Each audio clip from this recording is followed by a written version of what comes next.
चलो will start. आजचा topic आहे आपला कंपाऊंड इंटरेस्टचा. सिम्पल इंटरेस्ट आपण ऑलरेडी बघितलंय. It is a equal rate which is spread over the even years. All over the year, same amount is used as a principal and interest is calculated. That's why it's called as a simple interest. पण compound interest मध्ये काय, the sum which is invested yearly, quarterly or half yearly as per the condition, it changed with the duration. So first we will see the meaning. So we are going to see the compound interest, growth and decay examples and problems. Now what are the terms are given? So terms, first one is principal. We have already seen it. It is the same terms which are used in the simple interest also. So first one is principal. It is a sum borrowed, that is which we are going to invest for the purpose of compound interest. Then term, it is denoted by n, time for which sum is borrowed. Then rate of interest r, it is a percentage of interest charged for the period. Now in compound interest you have to convert the rate. If amount is compounded quarterly, you have to convert the rate in quarter also. And same for the n. N is also to be converted in the quarterly, half yearly, monthly or yearly as per the terms and conditions given in the sum. And the last one is amount. So amount, it is a total sum returned by the borrower, that is principal, together with compound interest. This is the formula. आता आपण जो simple इंटरेस्टचा formula बघितला, simple इंटरेस्टचा formula काय होता, ए is equal to काय होता, आठवतंय काय, P into bracket 1 plus R N upon 100, right. It was the formula for simple interest. याच्यामध्ये काय आहे, फक्त कंपाऊंड मध्ये काय होतं, you have to multiply the rate towards the years. त्याच्यामुळे हा सम जो आहे N, it becomes the degree. So formula is A is equal to P into bracket 1 plus R upon 100 raise to N. ठीक आहे, इथपर्यंत समजलं. मी तुम्हाला formula लिहून घ्यायचा आहे. मॅम परत सांगता का, हे ते होल ते रेस टू एन का होतं ते? रेस टू एन का होतं, because you have to get the amount, principal amount is invested as per the terms and conditions of compound interest, and for this you have to multiply the rate. That's why it goes for the higher degree, that is L. Okay, त्याचं explanation पुढच्या याच्यात आहे, आपण बघणार आहे. Formula लिहिला सर्वांनी? हो मॅम. ओके, चलो. Now we are going to see the actual how the compound interest is different than simple interest. Hello. In compound interest, when interest is added to the principal at the end of each period and the total so obtained is treated as principal. Okay, which is interest is added to the principal at the end of each period. हे तुम्हाला लक्षात ठेवायचं आहे. Simple interest मध्ये असं नसतं. Simple interest मध्ये principal same असतं for whole duration of the investment. पण कंपाऊंड इंटरेस्ट मध्ये काय, the interest amount is change, principal amount is change as per the interest terms and condition. So काय होतं की तुमचं प्रिन्सिपल अमाउंट जे आहे at the end of each period you have to add the interest of that particular period, and that total amount is to be treated as a principal for the next period. Then the interest so obtained is called as a compound interest. So let's see one example. For example, 100 rupees are invested at 10% per annum for 4 years. ठीक है, yearly we assume compound interest मध्ये if there is not given any condition for compounded, then that time you have to assume that it is yearly compounded. So 100 rupees invest केले at 10% per annum for 4 years. then काय होणार, first इयरला simple interest आहे, right. Simple इंटरेस्टचा formula काय आहे, I is equal to काय आहे, PNR upon 100, right. हा आपला फॉर्म्युला आहे. आर आहे 10, एन आहे 4. सो फर्स्ट इयरला काय होणार, तुमचा फॉर्म्युला काय येणार, 100 रुपीज इन्व्हेस्ट केले, 100 इंटू फर्स्ट इयर, बरोबर, 1 इंटू रेट आहे तुमचा 10. सो काय होणार, त्याची सम येणार, तुमचा अमाऊंट येणार 110, म्हणजे 10 रुपीज इंटरेस्ट येणार. हे समजलं, हे कसं काढलं, फर्स्ट इयर एकाच वर्षासाठी आपण इंटरेस्ट काढतोय. प्रिन्सिपल अमाऊंट आहे 10, रेट आहे 10 आणि इयर काय होणार, पहिल्या वर्षाला फर्स्ट इयर आहे त्याच्यामुळे इयर होणार 1, म्हणजे काय येणार 100 इंटू 10 इंटू 1 डिवाइड बाय 100. तुमचा इंटरेस्ट येणार 10 सिम्पल इंटरेस्ट, आणि अमाऊंट काय होणार प्रिन्सिपल प्लस इंटरेस्ट, जसे 100 प्लस 10, तर हे होणार अमाऊंट 110. ठीक आहे. आता सेकंड इयरला काय होणार, सो लेट्स सी.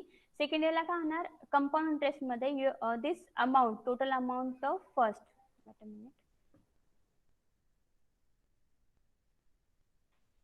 सेकंड इयरला काय होणार, जी फर्स्ट इयरची अमाऊंट आहे टोटल ऍट द एंड, इथे काय दिलंय आपण, interest is added to the principal at the end of the period and such amount is treated as a principal.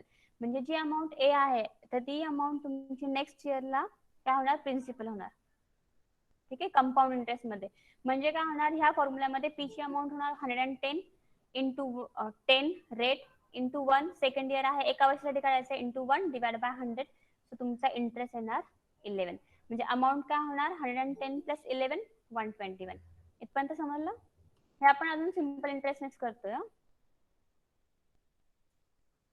ठीक आहे. आता काय होणार, सेकंड इयरला आली आपली अमाऊंट 121, तर नेक्स्ट इयरला काय होणार, ही जी अमाऊंट आहे it is treated as your principal. So बघा थर्ड इयरला काय होणार, ही अमाऊंट झाली प्रिन्सिपल, पीएनआर मध्ये तो फॉर्म्युला टाका, पीएनआर म्हणजे 121 इंटू 10 इंटू 1, इयर 1च घेणार कारण की त्या पर्टिक्युलर इयरचं आपण कॅल्क्युलेशन करतो, that's why 121 into 10 into 1 divide by 100, so तुमचा इंटरेस्ट येणार 12.1%.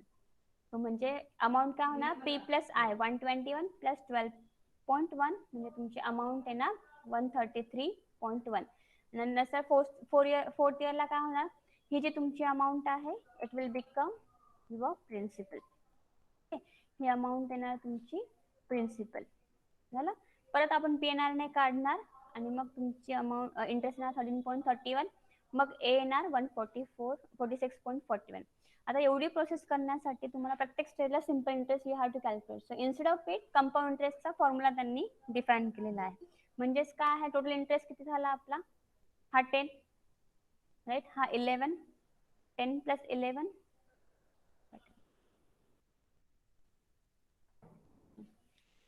10 प्लस हा 11, हा 12.1 आणि हा 13.31. म्हणजे तुमचा इंटरेस्ट टोटल येणार दिस वन. ठीक आहे. हे सगळे इंटरेस्ट ऍड होणार आणि ह्या सगळ्या कंबाईन इंटरेस्टला हा जो आहे याला कंपाऊंड इंटरेस्ट झाला तुमचा 46.41. तर हे कॅल्क्युलेशन स्टेप बाय स्टेप करण्याऐवजी what we have created the compound interest formula is there, आणि त्याच्यामुळे I plus R upon 100 raise to N का करता, कारण की ड्युरेशन प्रत्येक इयरला तुम्हाला सिम्पल इंटरेस्ट जो आहे तो प्रिन्सिपलच्या मल्टिपल होतो, प्रिन्सिपल अमाऊंट तुमची ऍड होते विथ इंटरेस्ट, म्हणून रेस टू एन आपण करतो कंपाऊंड इंटरेस्ट मध्ये. आणि नॉर्मल सिम्पल इंटरेस्टला काय असतं, अमाऊंटचा formula 1 plus R N upon 100 असतो. ठीक आहे. इथपर्यंत समजलं, यात काय अडचण आहे? No ma'am. Okay.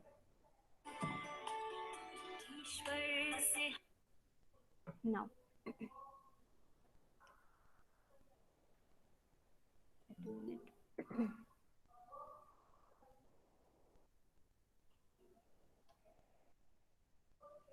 now we will see the next term. Now in compound interest is treated as a CI.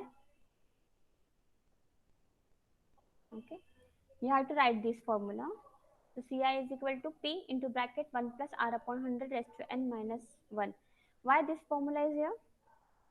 We have seen amount is equal to काय आहे, P plus interest, right, CI.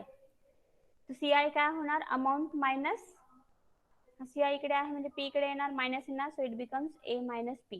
So A चा formula काय आहे, A is equal to आपण आता just formula बघितला, P into bracket 1 plus R upon 100 raise to N आहे, आणि A ची अमाऊंट ही टाकली आणि P मायनस P केला. सो P जर कॉमन घेतला तर काय फॉर्म्युला येणार, P इंटू ब्रॅकेट 1 प्लस हा P इथे कॅन्सल झाला, so 1 plus R upon 100 raise to N minus 1 bracket complete. So it becomes the formula for CI. So हाच फॉर्म्युला इथे राईट डाऊन केलाय. ठीक आहे. तुम्हाला हा फॉर्म्युला लिहायचा आहे CI चा, हा फॉर्म्युला लिहा हा, आणि आज कॅल्क्युलेटर सर्वांनी वापरायचा आहे. मला तुम्हाला ट्रिक सांगायचे कशा रेस टू करायच्या आहेत.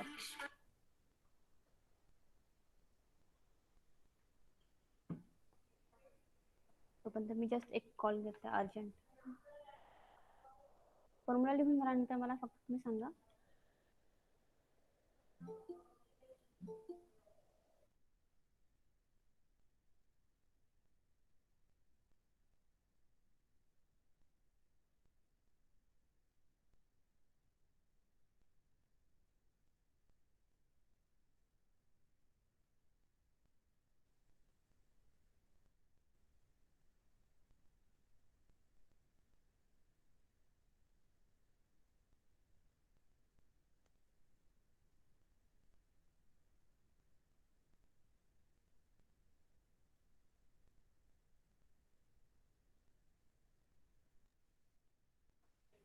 ओके, फॉर्म्युला लिहिला सर्वांनी?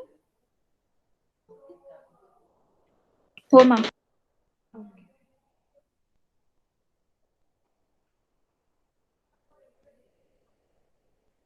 लेक्चर मध्ये कोणी व्हिडिओ ऑन नाही ठेवायचा आहे. मी सांगेल तेव्हाच व्हिडिओ ऑन ठेवायचा, तोपर्यंत व्हिडिओ ऑफ ठेवा, नाही तर मग तुम्हाला लेक्चरला प्रॉब्लेम येईल, तुम्हाला आवाज वगैरे व्यवस्थित येणार नाही.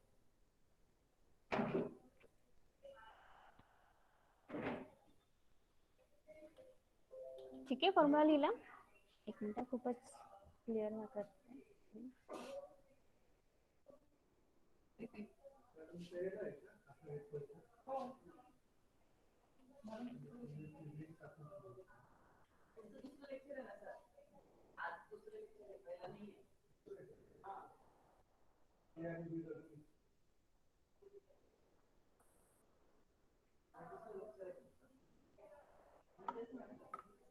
Now, in this compound interest, what do we have to do?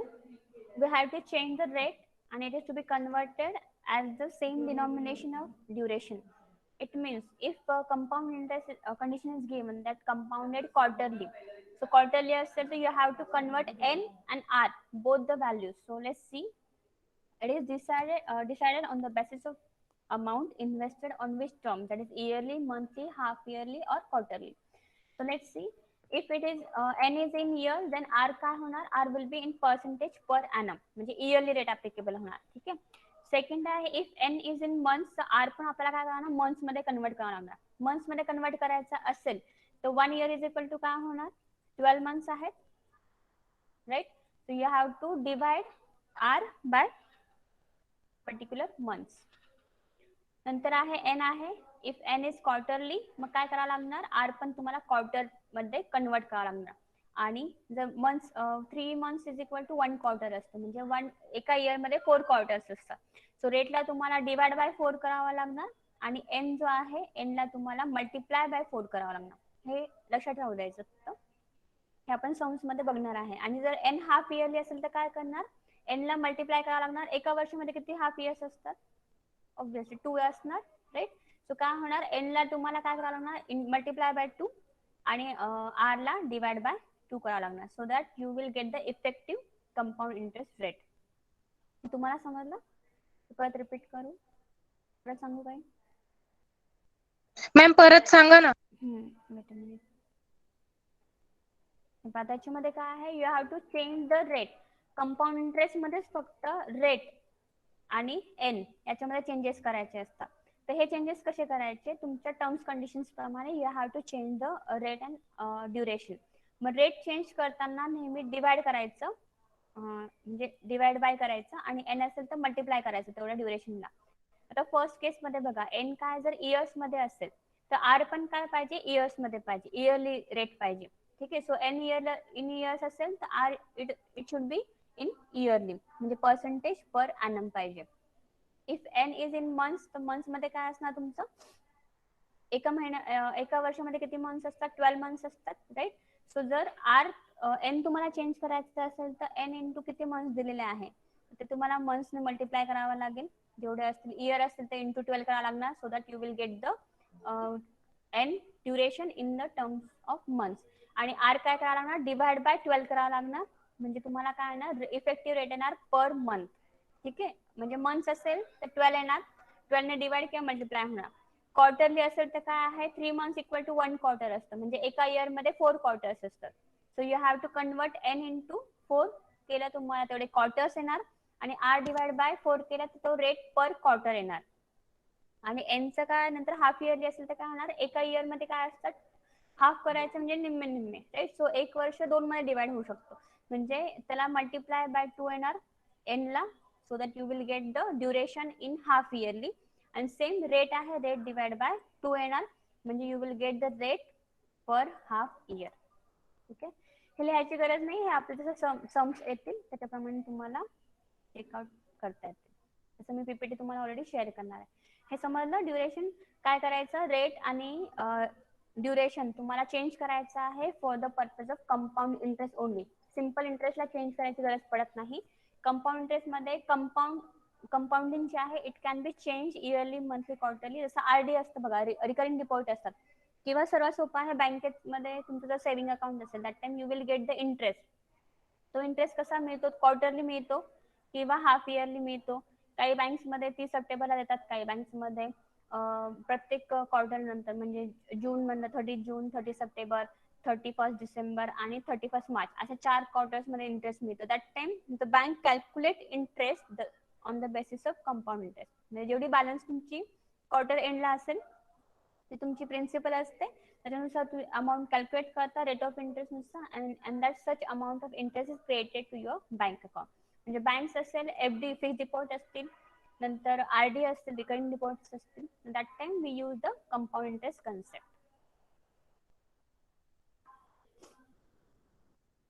Okay, so let's move on. Formula वगैरे सरांनी लिहिला व्यवस्थित. आता कंपाऊंड इंटरेस्ट नुसारच ग्रोथ आणि डिकेची प्रॉब्लेम आहे. आता ग्रोथ आणि डिके कन्सेप्ट काय असते, ग्रोथ म्हणजे काय असतं, नॉर्मली ग्रोथचा मिनिंग काय होतो, इन्क्रीज, बरोबर, वाढणं. आणि डिके म्हणजे काय असतं, रिड्यूस, कमी होणं. ठीक आहे, सो काय आहे सीआय मध्ये, म्हणजे कंपाऊंड इंटरेस्ट जो फॉर्म्युला आहे, it can also be used in the cases of uniform periodical increase. Uniform म्हणजे सेम अमाऊंट किंवा सेम चेंज तुमचा पिरियडिकली होत असेल, that time you have to use the CI formula. याच्यामध्ये काय, जर इन्क्रीज होत असेल तर त्याला ग्रोथ म्हणतात, डिक्रीज होत असेल तर त्याला डिके म्हणतात. They are non as problems of growth and decay. आता मग हे वापरता कशामध्ये, सो बघा, ग्रोथ म्हणजे काय, इन्क्रीज आहे, that's why it is called as a plus addition. आणि हे लेस, हे का केलंय, तर फॉर्म्युला बघा, आपण अमाऊंटचा फॉर्म्युला बघितला, राईट. सीआय मध्ये अमाऊंटचा फॉर्म्युला काय आहे, A is equal to P into bracket 1 plus R upon 100. इथे प्लस साइन आहे, म्हणजे काय, you are increasing your rate, that's why it's a growth. मग डीके मध्ये काय होणार, फक्त हे प्लस ऐवजी काय येणार, मायनसचा फॉर्म्युला येणार.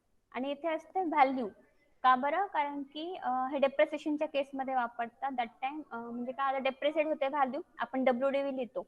अकाउंट मध्ये सर्वांना माहिती असेल, अकाउंट मध्ये आपण काय करतो, डेप्रिसिएशनची ऍडजस्टमेंट असेल, how you will give the effects, कोणी सांगू शकेल. डेप्रिसिएशन असेल तर डेप्रिसिएशनचा इफेक्ट कसा देणार तुम्ही, काय ऍडजस्टमेंट असते बरं, कोणी अनम्यूट होऊन. डेप्रिसिएशनची अमाऊंट जी असते ना ती मायनस होते आणि मग त्याचं आन्सर येतं जे असेल ते. ओके, म्हणजे डेप्रिसिएशनचा एक इफेक्ट असतो, पी&एल ला आपण दाखवतो, राईट. आणि जी हो, अमाऊंट आणि आपण बॅलन्स शीट. जी मायनस करून बॅलन्स येते त्याला आपण डब्ल्यूडीबी म्हणतो, किंवा रिटर्न डाऊन व्हॅल्यू किंवा आरडीबी, जसं तुमची मेथड असेल ती आपण शो ऑफ करतो बॅलन्स शीटला. म्हणजेच काय, ज्या कंपनीज मध्ये किंवा इंडस्ट्रीज मध्ये असेट्स असतील तर त्याला व्हॅल्यू येते ऍट द एंड. म्हणून डीकेच्या केसमध्ये व्ही म्हणता ए ऐवजी. फॉर्म्युला सेम आहे, फक्त डीके म्हणजे रिडक्शन होतं, डिक्रीज होतं, that's why it is called, it is return minus. आणि ग्रोथ मध्ये इन्क्रीज होता म्हणून तिथे आपण प्लसचा फॉर्म्युला वापरतो. सेम फॉर्म्युला आहे जो तुमचा कंपाऊंड इंटरेस्टचा अमाऊंटचा फॉर्म्युला आहे. ठीक आहे, लक्षात ठेवताना कसं ठेवायचं, फक्त की प्लस आणि मायनसचा साइन लक्षात ठेवायचं. तर बघा, आता याचं एक्झाम्पल्स काय आहे, ग्रोथचं कुठे यूज केलं जातं, तर पॉप्युलेशन सर्वे जेव्हा असतो, म्हणजे सेन्सस कॅल्क्युलेट करतात किंवा पॉप्युलेशन इन्क्रीज होते, डिक्रीज होते, that time growth formula is used. किंवा आरडी असेल तर आरडीच्या केसमध्ये पण ग्रोथचा फॉर्म्युला यूज होतो. आणि डीकेचा फॉर्म्युला केव्हा यूज होणार, when there is a depreciation case, assets असेल, डेप्रिसिएशन आपण करतो आहे assets, it means there is a reduction in the value of the assets, that time you have to use the formula for DK. ठीक आहे, हा formula समजला. Main formula कोणता लक्षात ठेवायचा, you have ma'am, to remember. Hello ma'am, परत एकदा सांगा ना. हा, एक मिनिट ते सांगते. हे मेन फॉर्म्युला कोणता लक्षात ठेवायचा आहे तुम्हाला, अमाऊंटचा. कोणता अमाऊंटचा, जो आपण मेन याच्यामध्ये बघितलेला आहे, म्हणजे ग्रोथचा ना. हा, तो म्हणजे तो कोणता आहे, P into bracket 1 plus R upon 100 raise to N. ठीक आहे. आणि ग्रोथ आणि डिके कसं ठरणार, तर जेव्हा पॉप्युलेशनचे सम्स असतील, आरडीचे सम असतील, where the value is increasing consistently, तर तेव्हा हा फॉर्म्युला, आणि हाच फॉर्म्युला इथे डिफ्लेक्ट झालाय बघा, म्हणून त्याला ग्रोथचा पण फॉर्म्युला म्हणतात. आणि डीके म्हणजे काय, when there is a reduction in the value, की फ्युचर मध्ये काही व्हॅल्यू रिड्यूस होते आहे, that time you have to use same formula, फक्त साइन काय इथे प्लस ऐवजी तुम्हाला इथे मायनस करायचंय. आणि अमाऊंटच्या ऐवजी इथे व्हॅल्यू आहे. का बरं, कारण की तुमची व्हॅल्यू रिड्यूस होते, अमाऊंट रिड्यूस नाही होत, व्हॅल्यू रिड्यूस होते, म्हणून तिथे व्ही चा फॉर्म्युला आहे. फक्त हे दोन चेंजेस आहे. फॉर्म्युला बेसिक तोच आहे जो आपला कंपाऊंड इंटरेस्टच्या अमाऊंटचा आहे. ओके मॅम डीकेचं एक्झाम्पल येतं का एक्झामला म्हणजे? हो, येतं ना, डेप्रिसिएशन येते. आपण सर्व समजून घेणार आहे याच्यावर, काय टेन्शन घेऊ नका. जे जे एक्झामला येणार आहे का? काय काय एक्झामला येणार आहे का? हो, एक्झामला जे जे सम येणार आहे, ज्या गोष्टी येणार त्या सगळ्या कव्हर करणार आहे मी. Don't worry about examination. एक्झामची आपण ओके प्रॅक्टिस पण घेणार, त्याच्यामुळे तुम्हाला काहीच प्रॉब्लेम येणार नाही जेव्हा तुम्ही एक्झाम फेस करणार. ठीक आहे, ओके हे ओके थँक्यू समजलं थँक्यू. फॉर्म्युला. ओके, ग्रोथला काय करायचंय, प्लस जो रेग्युलर फॉर्म्युला तो आहे, आणि डीकेला काय करायचंय, लेस मायनस करायचंय फक्त. चलो we will go for the example. सर्वांनी कॅल्सी वगैरे सर्व घ्या जवळपास, कारण की याला कॅल्क्युलेशन करण्यासाठी तुम्हाला ट्रिक सांगणार आहे मी कसं करायचं आहे. So first write down this example.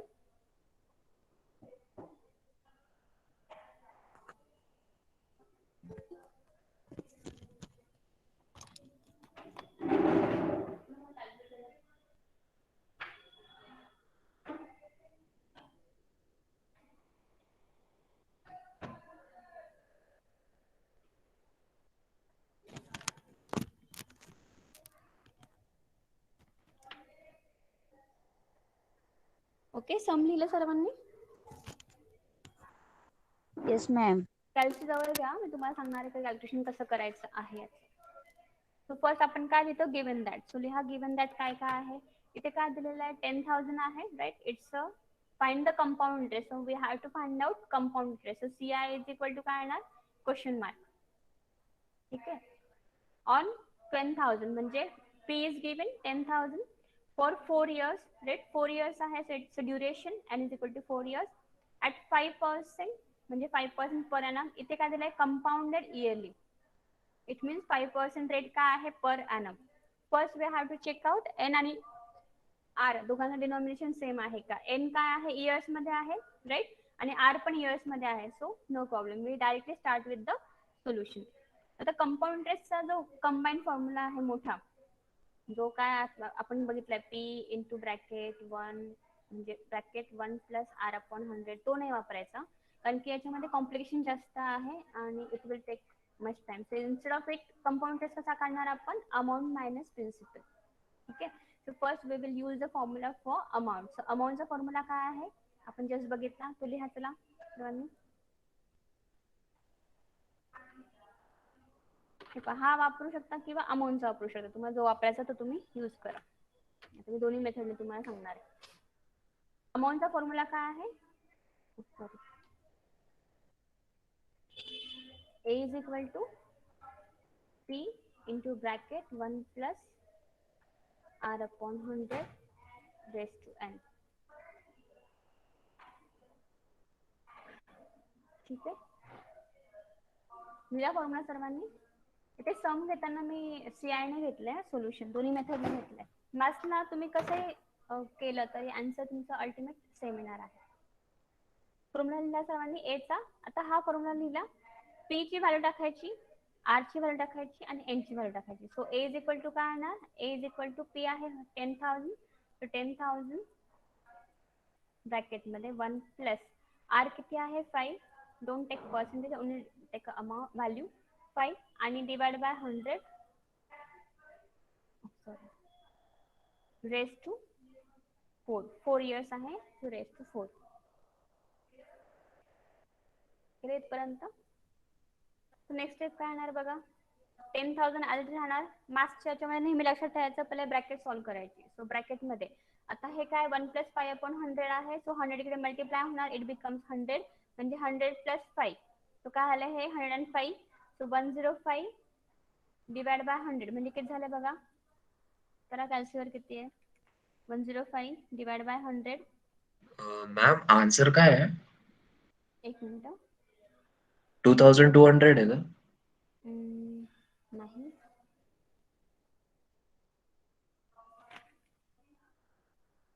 200 केलंय. जास्तच राऊंडेड केलेलं आहे. राऊंडेड फिगर नाही करायचे जास्त. Okay ma'am. 2000. हा ठीक आहे, म्हणजे जवळपास होतं पण बराच डिफरन्स आहे त्याच्यात. Let's see out, check out first. झाला हे समजलं. हे कसं आलं 1.05 रेस टू 4. आता हे रेस टू 4 कसं काढायचं हे सर्वांना जमतं की सांगू?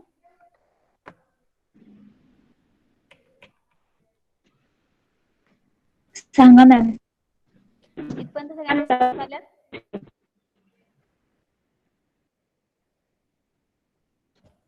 मॅम जे डेसिमल फिगर आहे ते किती डिजिट पर्यंत घ्यायचे आहे आम्ही? 4. 4 ना? आता बघा, सगळ्यांनी कॅल्सीवर लिहा. टाईप करा 1.05. केलं? Ma'am Yes, ma'am. 2155 आहे. एक मिनिट ऋषी. झालं 1.05. त्याला इंटू करा, into the sign. Into the sign दाबलं, नंतर इक्वल टू द साइन करा. टीचर आवाज येत नाही. ओके. 1.05 घेतलं कॅल्सीवर, नंतर मल्टिप्लिकेशनचं साइन करा इंटू, आणि नंतर इक्वल टूचं साइन करा. ठीक आहे, हे झालं तुमचं सेकंड पॉवर. परत इक्वल टू करा, हे झालं तुमचं थर्ड पॉवर, आणि परत इक्वल टू करा, तर हे झालं तुमचं फोर्थ पॉवर. म्हणजे ही जी पॉवर आहे फोर्थ इथपर्यंत, त्याचा आन्सर काय आला? 55. 1.21556, राईट. पण आपण 48 पर्यंतच घेणार आहे. हे जमलं पाहिजे, कारण की एक्झामला तुम्हाला ही व्हॅल्यू देत नाही. तर आपण कसं काढलं परत चेक करा. सगळ्यांनी करून बघा बरोबर आलाय की नाही. सो 1.05 घेतलं कॅल्सीवर, इंटू केलं, इंटू द साइन, नंतर equal to the sign. So it's a second power. नंतर इक्वल टू परत केला थर्ड पॉवर, परत इक्वल टू केलं फोर्थ पॉवर. आपल्याला फोर्थ पॉवरचं पाहिजे, सो आन्सर आहे दिस वन. ठीक आहे, आणि इंटू काय आहे याला 10,000 आहे. सो लगेच कॅल्सीवर इंटू 10,000 करा.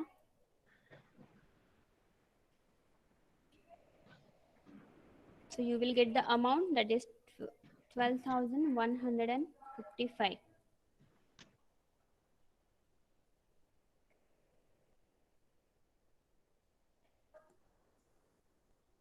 ठीक आहे, आणि मग CI चा काय फॉर्म्युला नेक्स्ट आहे? CI is equal to A minus P. So A ची व्हॅल्यू आपल्याला ऑलरेडी ही मिळाली आहे, ही व्हॅल्यू इथे टाकणार. सो काय येणार? 12,155 minus 10,000. So you will get 2155. Okay, right. जमलं सर्वांना?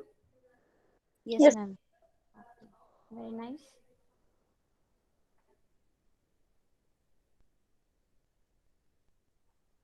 आता तो सेकंड जे आहे, सेकंड मेथड जे आहे, त्याने पण तुम्ही आन्सर चेक करून बघा. सो आन्सर सेमच येणार, there will be no difference.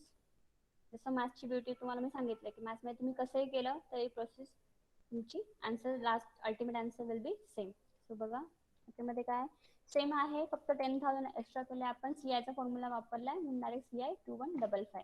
So लास्टला आन्सर लिहा. Therefore compound interest is ₹2155. डिजिटचा आन्सर घेताना you have to take 4 digit, maximum 4 digit घ्यायचे. का बरं? कारण कन्वर्ट होईपर्यंत रुपीज मध्ये 2 डिजिट पर्यंत येऊ शकतं answer. That's why you have to take a maximum 4 digits पर्यंत. आणि अप्रॉक्सचा रूल सर्वांना माहिती आहे. अप्रॉक्सिमेट कसं करायचं? 0.5 पेक्षा जास्त, 0.5 किंवा त्याच्यापेक्षा जास्त व्हॅल्यू असेल दॅट टाइम पहिला अमाऊंट, पहिल्या फिगर मध्ये 1 ऍड होतो. ठीक आहे, ते लक्षात राहू द्यायचं. मी तसं तुम्हाला समजते वेळेस सांगेल.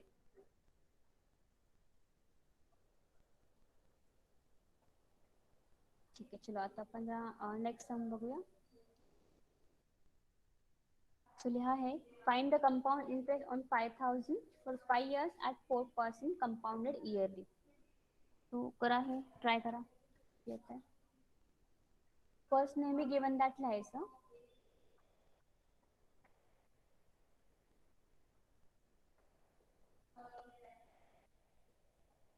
So what we have to find? Compound interest. So CI is equal to question mark. On means कोणत्या अमाउंट वर आहे, so it becomes the P, sum invested. नंतर N आहे 5 years. कंपाउंडेड काय आहे? इयरली, म्हणजे रेट पण आहे तुमचा पर annum. So this is given that. तुम्ही ते सीआयचा फॉर्म्युला वापरा किंवा अमाऊंटचा वापरून मग मायनस करा, तुम्ही कसंही करू शकता. तुम्ही अमाऊंटचा वापरून केलाय.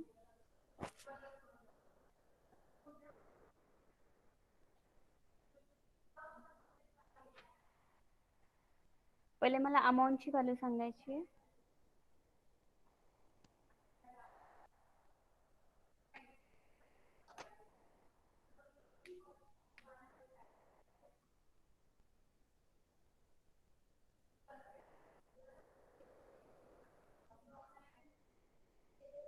व्हॅल्यू बरोबर येते का हे चेक करा. ही व्हॅल्यू येत नसेल तर परत मी तुम्हाला सांगेल कशी प्रोसेस आहे.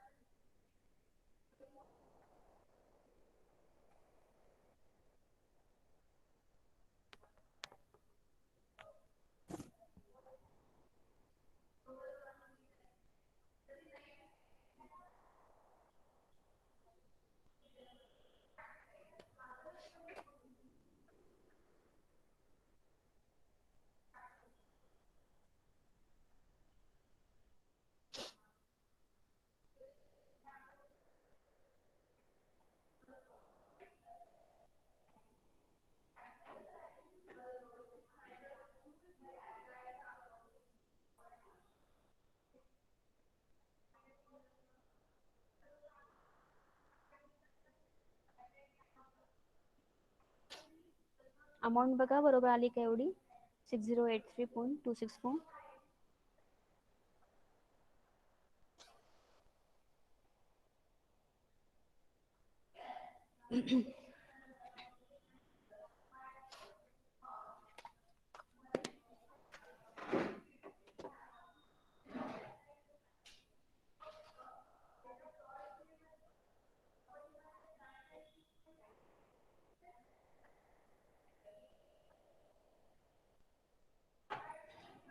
ठीक आहे, आली amount. Yes ma'am. Yes ma'am. जमलं पॉवर काढायचं, जमलं तुम्हाला raised to 5. Yes ma'am. Yes, ma'am. Yes, good. Now we get the amount, so we calculate the interest. So compound interest formula काय A minus P. So A ची amount this one 6083.264 minus this 5000 original principal value. So you get the compound interest as 1083.264. Write down the answer at the end. That is therefore compound interest is rupees 1083.264.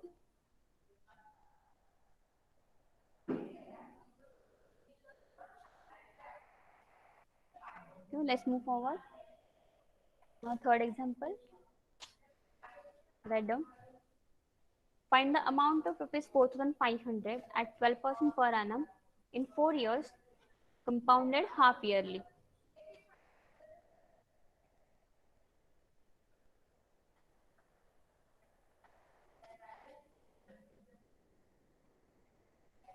ठीक आहे, by default rate per annum असतो.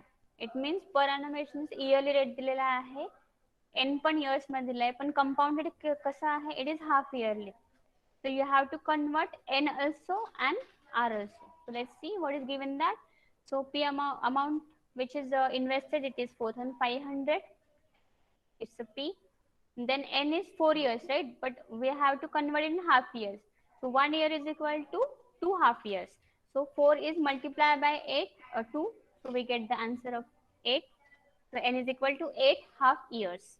Then we will go for the rate. रेटला काय सांगितलंय, रेटला divide करायचं. So rate is 12% per annum divide by 2. का बरं, कारण की 1 year is equal to 2 half years. So आपला रेट आला, सॉरी इथे पर annum झाला, इथे पर हाफ इयर येईल. Sorry wrongly it is written as a per annum. So हे काय ना 6% पर हाफ इयर, म्हणजे जो रेट ऍप्लिकेबल असणार आहे. ठीक आहे, हे समजलं कसं केलं. एन ला ड्युरेशन जे आहे, N terms, you have to multiply it by the compounded condition आणि रेटला काय करायचं, डिवाइड करायचं. इथे 1 year is equal to 2 half years आहे, म्हणून आपण काय केलं, एन जो आहे, एन ला 4 years होते, त्याला मल्टिप्लाय केलं 2 ने आणि रेटला डिवाइड केलं 2 ने. मॅम परत सांगता का प्लीज. हा एक मिनिट. इथे काय आहे, कंपाऊंडेड हाफ इयरली आहे, राईट. हाफ इयरली असल्यामुळे आपण काय केलं, एन जो आहे, एन ड्युरेशन दिले इयर्स मध्ये. सो आपल्याला कन्वर्ट करायचंय हाफ इयर्स मध्ये. मग 4 फुल इयर्सचं कन्वर्जन हाफ इयर्स मध्ये करायचंय. 1 इयर इज इक्वल टू किती होणार? 2 हाफ इयर्स होणार. बरोबर, 2 हाफ इयर्स होणार. म्हणजेच काय करायला लागणार? 4 इयर्सला मल्टिप्लाय करायला लागणार 2 ने. So you will get 8 half years. हे कळलं ना? 4 इंटू एन ला नेहमी मल्टिप्लाय करायचं, रेटला नेहमी डिवाइड करायचं. So N you will get 8 half years. आणि आर काय आहे? 12% पर ॲनम दिलाय, इयरली रेट दिलाय. So you have to convert it into half yearly. मग ते कसं करणार? 12 डिवाइड बाय 2, कारण की 1 year is equal to 2 half years असतात. So 12 by 2 is equal to 6% per half year. ते हाफ इयर पाहिजे होतं. ठीक आहे, समजलं? जेव्हा कंपाऊंडरच्या कंडिशन्स असतात that time you have to convert N, duration and rate. हे लक्षात ठेवायचं. Let's move forward. सो आपण कन्वर्ट केलं सर्व figures. So we use the formula for A. A चा फॉर्म्युला का? कारण की we have to find out the amount. So A is equal to question mark आहे. So we go for the formula of A. A चा formula आहे P into bracket 1 plus R upon 100 raise to N. So P ची value 4500. 1 plus rate येणार 6 जो आपण convert केलेला आहे, आणि एन पण जो कन्वर्टेड आहे 8. 1.06 raise to 8. Check out.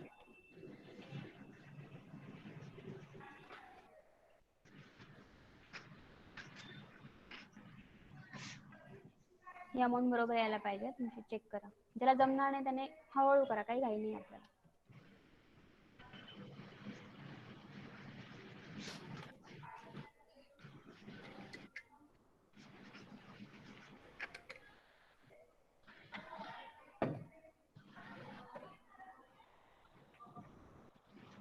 Ma'am हे एकदा सांगता का?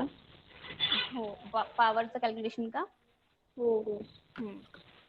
चलो कॅल्सी घ्या सर्वांनी. 1.06 टाकला कॅल्सीवर. मॅम आन्सर क्रॉस चेक करू शकता प्लीज? हो, किती आला? 7172.316. Yes, right. ठीक आहे, एकदा आता पॉवरचं कॅल्क्युलेशन बघा. 1.06 केलं, इंटूचं साइन करायचं. ठीक आहे, म्हणजे हे झालं 1. नंतर इक्वल टू केलं आपण, हे झाले सेकंड पॉवर. आपल्याला 8 पॉवर काढायची. सो काउंट करायचं. आता पुढचं इक्वल टू म्हणजे 3, परत इक्वल टू 4, परत इक्वल टू 5, परत इक्वल टू 6, परत इक्वल टू 7 आणि परत इक्वल टू 8. सो लास्ट येणार तुमचं 1.5938.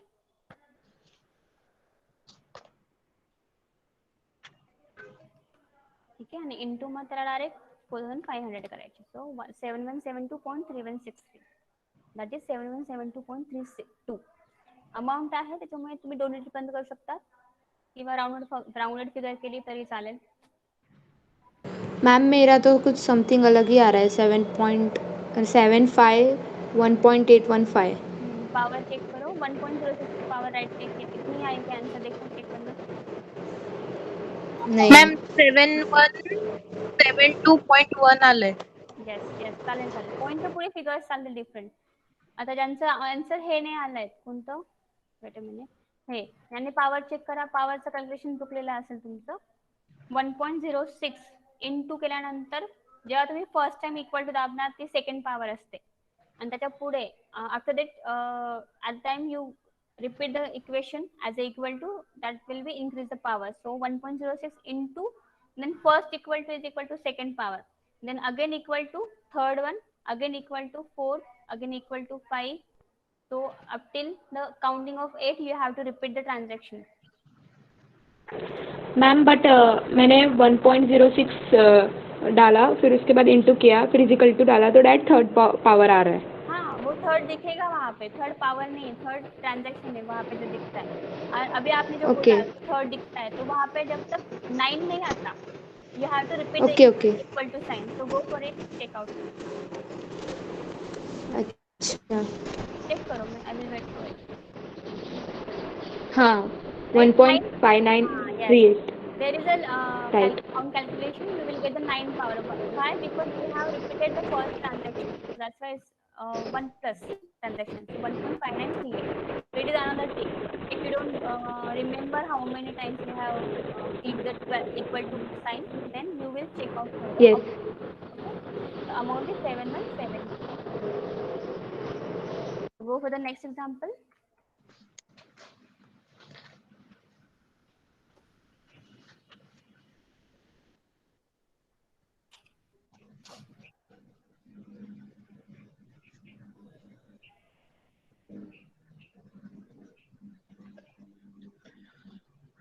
What मॅम sum इथं काहीच दिलं नाही, तर मग आपण याला इयरलीच अज्युम करू ना आता. there is not yes, nothing is given, so by default you will assume it as a year,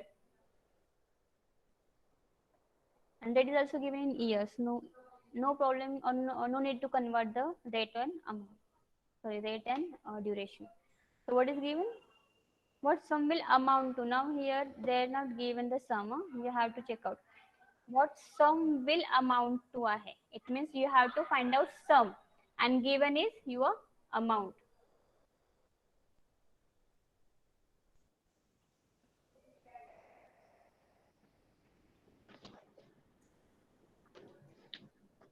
And formula same. A चा formula use करना. A is equal to P into bracket 1 plus R upon 100 raised to N.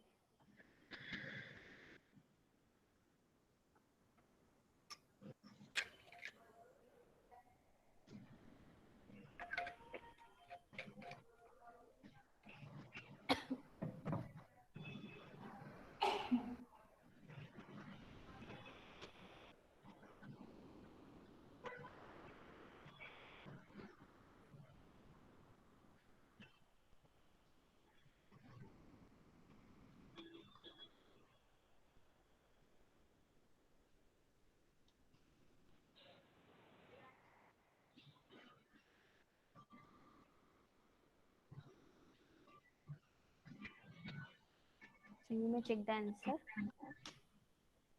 1679.24.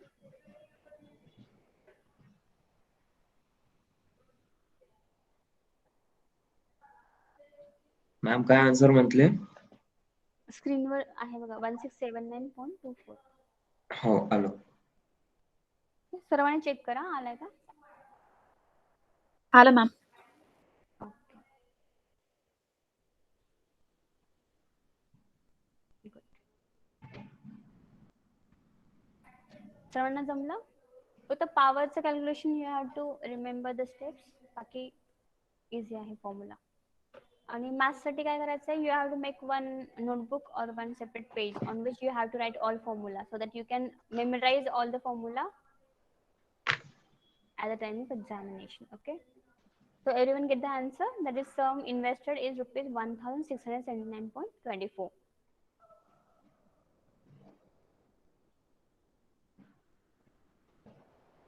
Okay, let's move for the next sum. It is somewhat difficult, but we will try it. Write down, find in what time a sum of money will double itself at 8% per annum compound interest. Now here also this is not given what is the yearly or monthly, so by default we assume it as a yearly, and values are given. So here amount and principal is not given, so we just assume at P as a principal, sum will be P, then amount become double itself, so A becomes 2P, 2 into P, and R is given 8% per annum, and we had to find out N. Find what time? So we had to find out N. So we use the formula for A is equal to P into bracket 1 plus R upon 100 raised to N. So this one. Okay, so P cancel झाला. This P and this P is cancelled. So next step काय येणार? 2 is equal to 1 plus this 0.08 raised to N. So 1.08 raised to N. इथपर्यंत सर्वांना clear आहे? It's the same regular steps till that. Now after that, how you will find out this amount? So we will take log on both sides. Ma'am तो 2 का बरं घेतलाय? 2P. This one, this step. A ची value काय 2P आहे ना, right? 2P is equal to P आहे. Okay okay okay. Right, मग हे P कॅन्सल झालंय, पण 2 राहिला ना, मग 2 असं ऍज इट इज नेक्स्ट स्टेपला फॉरवर्ड झाला. Now we will take log on both side. Log घेतल्यानंतर काय होणार, दोन्ही ठिकाणी लॉग येणार. जर रेस टू पॉवर असेल तर लॉगचं चेंजेस काय होतं, इथे लॉग येणार. ठीक आहे, log two is equal to N power आहे, एन इथे मल्टिप्लायला येणार आणि लॉग ह्या ब्रॅकेटचा येणार. लॉग 1.08 याच्या व्हॅल्यू तुम्हाला एक्झाम मध्ये दिलेल्या असतात, so no problem. So log 2 ची व्हॅल्यू दिलेली आहे this one, so we will insert it. Next step काय येणार, this value for log 2 N as it is राहणार इनटू लॉग 1.08 ची व्हॅल्यू दिली दिस वन. ठीक आहे, आता जेव्हा कॉलेज सुरू होईल तेव्हा तुम्हाला मी हे पण शिकवेल, जर तुम्हाला इंटरेस्ट असेल तर लॉग कसा काढायचा आणि अँटी लॉग कसा काढायचा. There is a table for it. आता झाला, दोन्ही व्हॅल्यूज टाकल्या आपण लॉगच्या. आता एन ला इथे काय आहे, हे मल्टिप्लाय आहे. सो जर एन ची व्हॅल्यू काढायची असेल तर हे कुठे येणार, इकडे डिवाइड होणार. सो काय येणार, N is equal to this one. Approx value घ्यायची कारण की रेट आहे. So we will get the n. n कशामध्ये येणार, इयर्स मध्ये. Why, because we have compounded it yearly. Per annum घेतलाय म्हणून n पण इयरली येणार. ठीक आहे, सम समजलं. 9 आलंय मॅम. हा 9, राईट, 9 इयर्स. हे समजलं काय आहे, सेम आहे सम, फक्त पॉवर असल्यामुळे आपण काय घेतलं, वी टेक द लॉग्स. आणि लॉगची व्हॅल्यू तुम्हाला ऑलरेडी सम मध्ये दिलेली असते. सो डायरेक्टली त्या व्हॅल्यू इन्सर्ट करून you have to find the answer. ठीक आहे, चलो नेक्स्ट. आता ma'am n is equals to 0.3010 upon 0 divide किया तो फिर 9.01 समथिंग आया है, बहुत बड़ा अमाउंट आया. सो वी 9.01 कैन, आया, we will take it as a 9. Okay, अच्छा approx.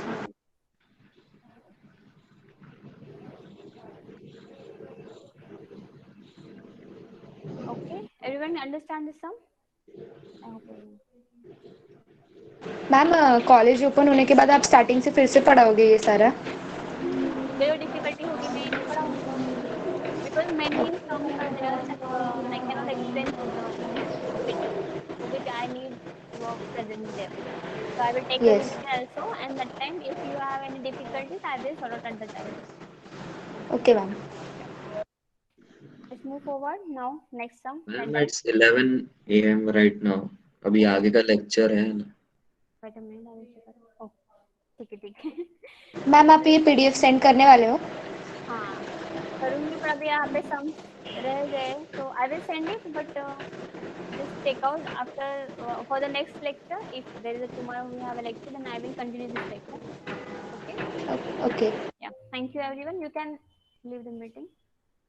Thank you. Thank you.